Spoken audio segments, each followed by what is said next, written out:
गुवाहाटी का biggest flyover.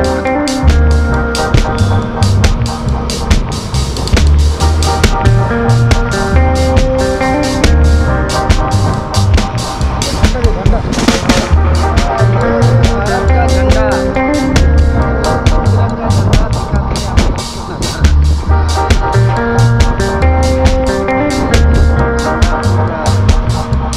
क्या नज़ारा है।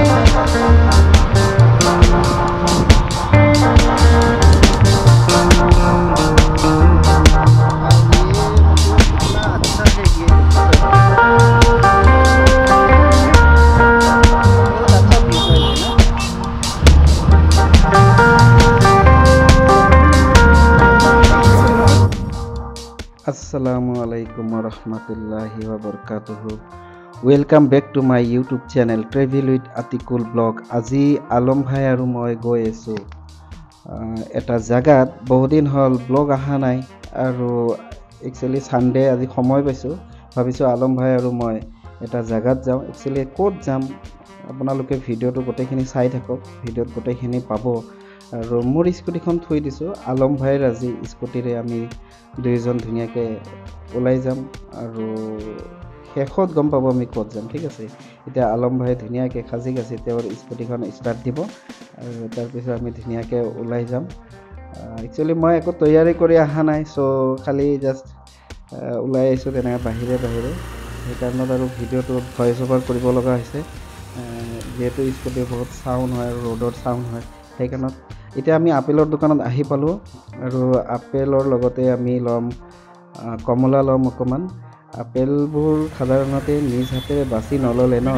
দোকানীয়ে পচা বেয়া আপেলবোৰ দি দিয়ে গতিকে আপেল কিনোতে সদায় নিজ হাতেৰে বাছি চাই চিতি ভাল আপেলবোৰ ল'ব লাগে নহলে বেয়া আপেল পাব আৰু এইজন ল'ৰাক দেখিছেনে এইজন ল'ৰা প্ৰথমতে মাছ বিক্ৰী কৰিলে এতিয়া আকৌ তেওঁ ধনিয়া বিক্ৰী কৰি আছে আৰু সি বিলে ধনিয়া বিক্ৰী কৰি গুৱাহাটীত দুই কথা মাতি লৈছে এইটো জানো সম্ভৱ নেকি হ'ব পাৰে আল্লাই যাক দিয়ে তেওঁ লৈ ল'ব পাৰে একো নাই তো আমি এতিয়া আপেল চাপেল ফলমূল কিনা হৈ গ'ল আৰু এতিয়া আমি আমাৰ জাগাত য'ত যাম তালৈ আমি ৰাওনা হ'ম এইটো আমাৰ হাতীগাঁও চাৰিআলিৰ ৰাস্তা ঘাট পৰিৱেশ চাইলক এইটো গ্লোবেল স্কুল যোৱা ৰাস্তাটো আচলতে আৰু এইখন হল most popular famous Hatigaon Little Flower School য'ত মানে ধনী আৰু ইয়াতে আছে আপোনাৰ HM nursing home Hatigaon Little Flower স্কুলৰ বিষয়ে অলপ কওঁ য'ত মানে বহুত ধনী মানুহৰ ল'ৰা ছোৱালী পঢ়ে আৰু এই স্কুলখনৰ এটা সুনাম আছে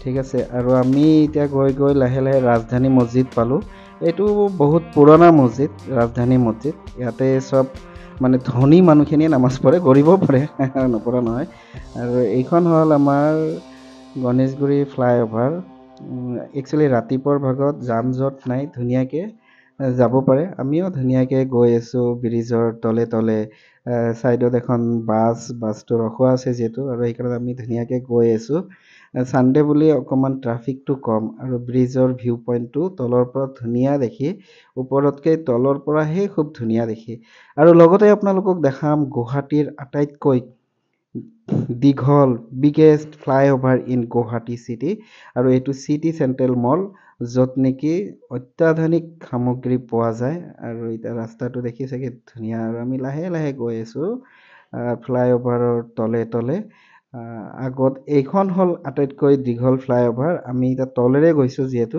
আহতে আমি ফ্লাইঅভাৰৰ ওপৰেৰে যাম আৰু তাৰে ধুনীয়া ভিউবোৰ দেখাম ভিউ পইণ্টবোৰ দেখাম আমি অম্বিকাগিৰি পথেৰে সোমাই দিছো এইটো অম্বিকাগিৰি পথৰ ৰাস্তাটো আহল বহল আৰু ভাল বহুত বহল হয় ৰাস্তাটো সৰি আগেদি আমি ইউটাৰ্ণ ল'ব লাগিব এইটো হল আপোনাৰ অম্বিকাগিৰি পথ য'ত নেকি অলপ কাম চলি আছে এফালে ৰাস্তাটো এইখিনিত কাম চলি আছে আৰু অকমান আগত গৈ আমি মছজিদটো পাম আমাৰ গন্তব্য স্থান ইয়াতে মছজিদ আছে আপোনাৰ চাইলক মছজিদটোৰ নামটো চাইলক একদম সৰু মছজিদ 30-35 ঘৰ মানুহ কিন্তু বহুত ভাল মেহনত কৰি পাহাৰৰ ওপৰত ইমান ধুনীয়া এটা মছজিদ বনাইছে ইবাদতৰ কাৰণে আমাৰ অলমোষ্ট দেখা কৰা হৈ গ'ল আৰু এতিয়া আমি যাব ওলাইছো ঘৰলৈ ঘৰত একচুয়ালি 10:30 মান বাজিলে চ' আজি দেওবাৰ আমাৰ মহল্লাত গছটো আছে,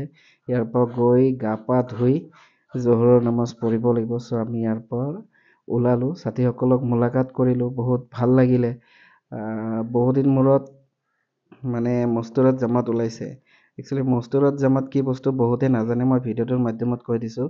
আমি পুৰুষবিলাকে যেনেকৈ 3 দিন 40 দিন 4 মাহ জামাতো যাওঁ, তেনেকুৱা আমাৰ ঘৰতো মহিলাসকলো মা ভনীসকলো আল্লাহৰ ৰাস্তাত যাব লাগে।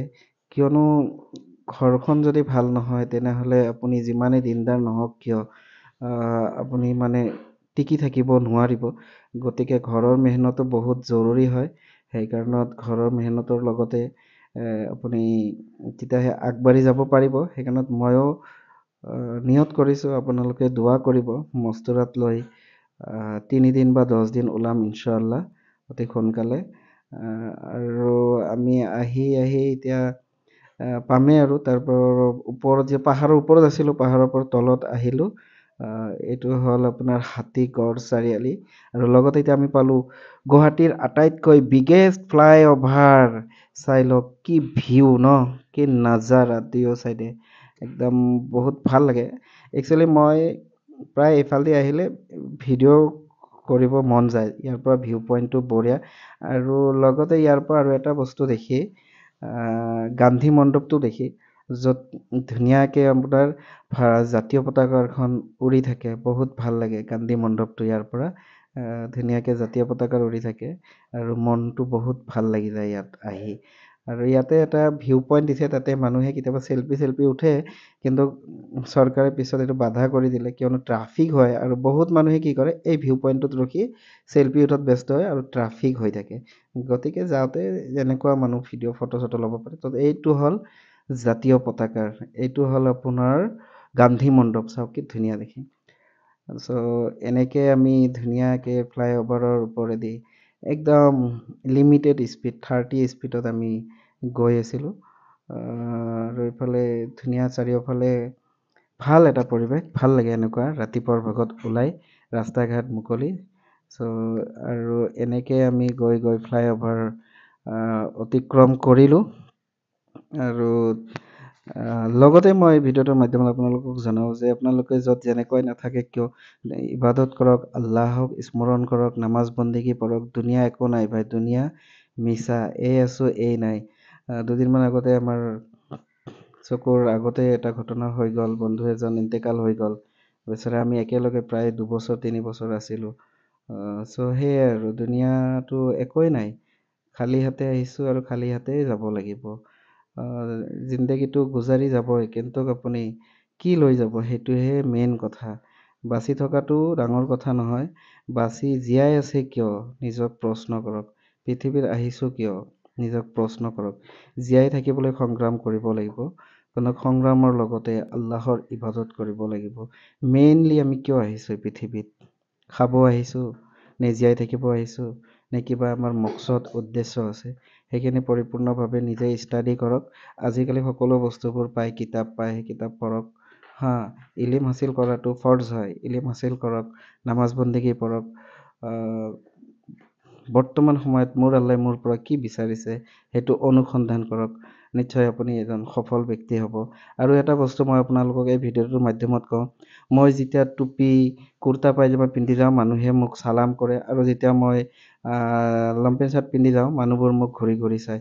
চ' সেই সুন্নত লিবাজ আৰু ফৰ্মেল ড্ৰেছৰ মাজত এইখিনিয়ে পাৰ্থক্য। ভিডিঅ'টো ইয়াতে সমাপ্ত কৰোঁ। খুদা হাফিজ।